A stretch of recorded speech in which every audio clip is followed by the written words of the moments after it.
오늘 우리는 조금 특별한 시점에 서 있습니다. 2026년 2월 18일, 지금 전 세계 자본시장은 숨고르기를 하고 있습니다. 지난 5년간 엔비디아는 그야말로 신의 영역에 있었습니다. 인공지능 반도체 시장 점유율 90%, 주가는 천정부지로 치솟았고 젠슨 황은 단순한 CEO를 넘어선 시대의 아이콘이 되었습니다. 하지만 영원한 제국은 없다는 역사의 진리처럼 이 난공불락의 요새에도 균열이 감지되고 있습니다. 그리고 그 균열의 틈새를 비집고 들어가는 주인공들은 실리콘밸리의 빅테크가 아닙니다. 바로 대한민국 판교와 강남의 불 꺼지지 않는 사무실에서 시작된 청년들입니다. 아마 기억하실 겁니다. 불과 1, 2년 전만 해도 우리는 리벨리온, 퓨리오사 AI, 디벡스, 사피온이라는 이름을 개별적인 스타트업으로 기억했습니다. 하지만 2026년 현재 이 지형도는 완전히 바뀌었습니다. 가장 큰 변화는 바로 리벨리온과 사피온의 합병하면 탄생한 거대 유니콘의 등장입니다. 이 합병은 단순한 몸집 불리기가 아니었습니다. 대한민국이 엔비디아라는 거인에 맞서기 위해 국가대표급 연합군을 결성했다는 신호탄이었습니다. 우리가 엔비디아의 주가 등락에 일희일비하고 있을 때 돈의 흐름을 가장 먼저 읽는 글로벌 큰손들은 이미 조용히 포트폴리오를 재편하고 있습니다. 숫자가 증명합니다. 리벨리온 사피온 합병법인은 기업가치 1조 3천억 원을 훌쩍 넘기며 글로벌 시장의 주목을 받고 있고, 퓨리오사 AI는 2세대 칩 레니게이드를 본격적으로 양산하며 데이터 센터 시장에 실질적인 깃발을 꽂았습니다.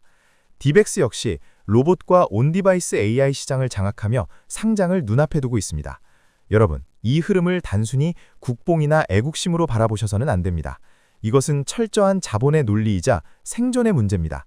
페이스북의 모기업 메타가 퓨리오사 AI에 1조 원 규모의 인수를 제안했던 일화 기억하십니까?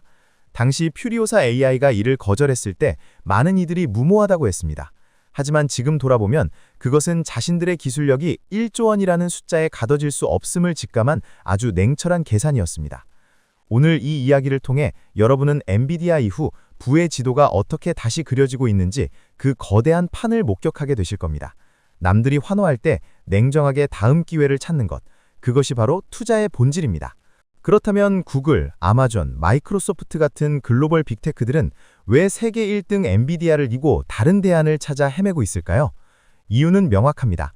비용과 전력, 즉 생존이 걸린 문제이기 때문입니다. 엔비디아의 최신 칩 블랙웰 시리즈는 강력한 성능을 자랑하지만 그 대가는 혹독합니다. 칩 하나가 소모하는 전력이 최대 1000W에 육박합니다. 헤어드라이기를 24시간 내내 틀어놓은 것과 같은 전기를 칩 하나가 삼켜버리는 셈입니다. 데이터 센터 하나에는 이런 칩이 수만 개가 들어갑니다. 전기세만 연간 수백억 원, 뜨거워진 칩을 식히기 위한 냉방비까지 합치면 그야말로 배보다 배꼽이 더 큰 상황이 연출됩니다. 최근 보도에 따르면 블랙웰 기반 서버의 발열 이슈로 빅테크 기업들이 주문량을 조절하거나 설계를 변경하는 사례까지 발생했습니다. 이는 더 이상 성능만 좋다고 해서 무조건 선택받는 시대가 끝났음을 의미합니다. 기업들은 비명을 지르고 있습니다. 제발 더 싸고 전기를 덜 먹으면서 AI를 돌려줄 칩이 필요하다. 바로 이 절박한 요구 앞에 한국의 기업들이 초저전력 고효율이라는 무기를 들고 전면에 등장한 것입니다. 이것이 오늘 우리가 이 기업들에 주목해야 하는 진짜 이유입니다. 자, 여기서 우리는 기술의 본질을 조금 더 깊이 들여다볼 필요가 있습니다. 여러분, 엔비디아의 GPU를 만능 천재라고 생각해 봅시다. 게임도 하고 그래픽 작업도 하고 AI 연산도 합니다. 무엇이든 잘하지만 그만큼 필요 없는 기능까지 탑재되어 있어 밥을, 전력을 많이 먹습니다. 마치 100m 달리기를 해야 하는데 무거운 장비를 주렁주렁 매단 특전사와 같습니다. 반면 한국 스타트업들이 만드는 NPU, 신경망 처리 장치는 오직 인공지능 연산 하나만을 위해 태어난 국가대표 스프린터입니다. 불필요한 기능을 과감히 덜어내고 오직 AI를 돌리는 데에만 최적화되어 있습니다. 그 결과 효율성 측면에서 압도적인 차이를 만들어냅니다. 리벨리온의 칩은 엔비디아 제품 대비 에너지 효율이 3, 4배 이상 뛰어납니다. 합병 전부터 리벨리온의 아톰은 KT 클라우드 데이터 센터에 이미 공급되어 상용화 검증을 마쳤으며 이제는 합병법인의 시너지를 통해 차세대 칩, 리벨이, 삼성 파운드리와 협력하여 글로벌 시장을 조준하고 있습니다. 퓨리오사 AI의 2세대 칩, 레니게이드를 보십시오. 2026년 1월 퓨리오사 AI는 TSMC로부터 1차 양산 물량 4,000장을 인도받으며 본격적인 공급을 시작했습니다. 이 칩은 LG AI 연구원의 거대 언어 모델 X4원 운용에 투입되었으며 기존 GPU 대비 전력 대비 성능이 2배 이상 높다는 것을 증명해냈습니다. 더 놀라운 것은 이 칩이 기존 데이터 센터의 복잡한 냉각시설 변경 없이 바로 장착해서 쓸 수 있는 구조라는 점입니다. 기업 입장에서는 엄청난 비용 절감입니다. 디벡스는 또 다른 영역, 바로 온디바이스 AI를 공략합니다. 로봇, 가전제품, 스마트 모빌리티에 들어가는 칩은 뜨거워지면 안 됩니다. 디벡스의 칩은 열도 거의 나지 않고 배터리 소모도 극히 적어 혼자 엘리베이터를 타고 배달하는 로봇의 두뇌로 채택되고 있습니다.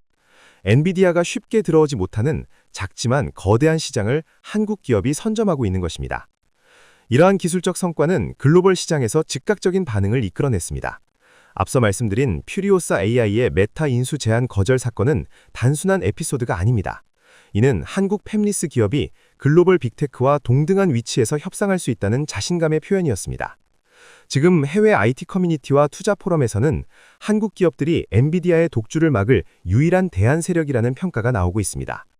영국의 반도체 설계 기업 RM은 물론 소프트뱅크와 같은 글로벌 자본이 한국 스타트업들과 협력을 강화하고 있습니다.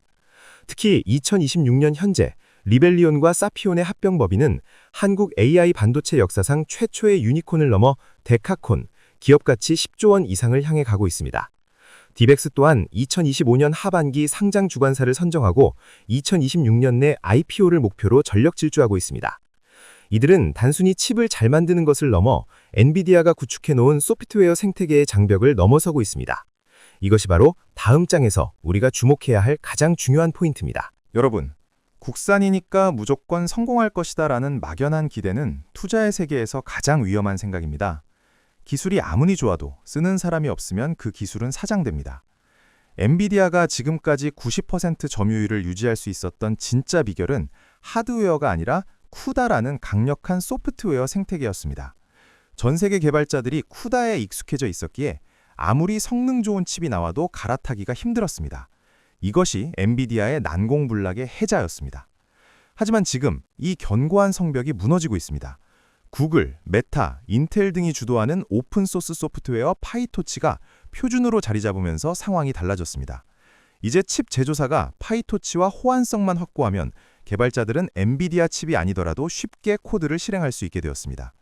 한국 기업들은 이 점을 정확히 파고들었습니다. 퓨리오사 AI는 자사의 소프트웨어 스택을 개발자들에게 투명하게 공개하고 파이토치와의 완벽한 호환성을 입증했습니다. 리벨리온 역시 마찬가지입니다. 이들은 폐쇄적인 생태계가 아니라 누구나 참여할 수 있는 개방형 생태계를 지향하며 글로벌 개발자들의 지지를 얻어내고 있습니다. 여러분이 앞으로 이 분야를 보실 때 반드시 확인하셔야 할 3가지 기준이 있습니다. 첫째, 실제 매출이 발생하고 있는가? 둘째, 구체적인 고객사, 레퍼런스가 있는가? 셋째, 오픈소스 소프트웨어와 얼마나 잘 호환되는가? 퓨리오사 AI의 칩이 LG와 같은 대기업에 실제로 도입되고 2026년 양산 물량이 인도되기 시작했다는 뉴스는 그래서 중요합니다. 실험실을 벗어나 진짜 시장에서 돈을 벌기 시작했다는 증거이기 때문입니다. 그렇다면 우리는 언제 움직여야 할까요? 바로 지금 2026년이 골든타임입니다. 정부는 K-클라우드 프로젝트를 통해 국산 NPU를 데이터 센터에 우선 도입하는 정책을 강력하게 추진하고 있습니다. 2025년부터 시작된 이 프로젝트는 2030년까지 국산 AI 반도체 점유율을 80%까지 끌어올리겠다는 목표 아래 막대한 예산을 투입하고 있습니다. 이미 뉴스에서 정부 AI 데이터 센터 국산 칩 전면 도입이라거나 한국 AI 반도체 글로벌 빅테크 공급 계약 체결 같은 헤드라인이 보이기 시작했다면 그때는 이미 늦습니다. 주가는 뉴스가 나오기 전에 기대감을 먹고 자라기 때문입니다. 리벨리온의 상장 추진, 퓨리오사 AI의 양산 성공, 디벡스의 IPO 준비, 이 모든 신호가 2026년을 가리키고 있습니다. 지금이야말로 이 흐름에 올라타기 위해 공부하고 준비해야 할 최적의 시기입니다. 그렇다면 구체적으로 어떻게 투자해야 할까요? 당장 비상장 주식을 사라는 말이 아닙니다. 비상장 투자는 접근도 어렵고 리스크도 큽니다. 현명한 투자자라면 시야를 넓혀 생태계 전체를 보셔야 합니다. 한국의 AI 반도체 스타트업들이 성장하면 누가 함께 웃게 될까요? 첫째, 이들의 칩을 만들어주는 파운드리입니다. 바로 삼성전자 파운드리 사업부입니다. 리벨리온과 디벡스 등 주요 기업들이 삼성 파운드리의 최첨단 공정을 이용하고 있습니다. 둘째, 고대역 폭 메모리 HBM을 공급하는 SK 하이닉스입니다. AI 칩에는 필연적으로 고성능 메모리가 짝을 이뤄야 합니다. 퓨리오사 AI의 레니게이드 칩에도 HBM이 탑재됩니다. 셋째, 복잡한 설계를 돕는 디자인하우스 기업들과 데이터 센터에 열을 식혀줄 냉각 시스템 관련 기업들입니다. 이 기업들을 리스트업해 두십시오. 스타트업이 전방에서 전쟁을 치를 때 후방에서 무기를 공급하고 병참을 지원하는 기업들은 반드시 실적 개선을 맛보게 됩니다. 어쩌면 누군가는 여전히 의심할지 모릅니다. 한국 기업이 정말 엔비디아를 이길 수 있을까? 네, 냉정하게 말해 엔비디아의 성벽은 여전히 높습니다. 한국 팹리스의 세계 시장 점유율은 아직 미미합니다. 하지만 30년 전을 떠올려 보십시오. 삼성이 반도체 사업에 진출한다고 했을 때 일본 기업들은 코웃음을 쳤습니다.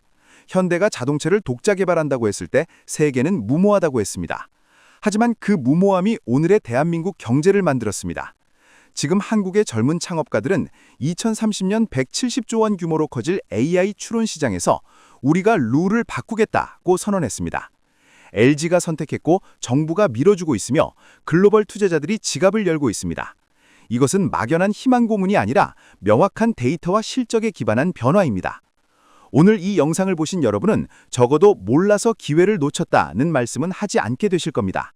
변화의 파도가 밀려올 때 누군가는 휩쓸려 사라지지만 누군가는 그 파도에 올라타 새로운 부를 거머쥡니다. 2026년 엔비디아의 독주 체제가 흔들리는 지금 이 순간, 여러분의 포트폴리오는 과거에 머물러 있습니까? 아니면 미래를 향해 열려 있습니까? 그 답을 찾는 과정이 여러분의 자산을 지키고 불려줄 가장 확실한 나침반이 될 것입니다.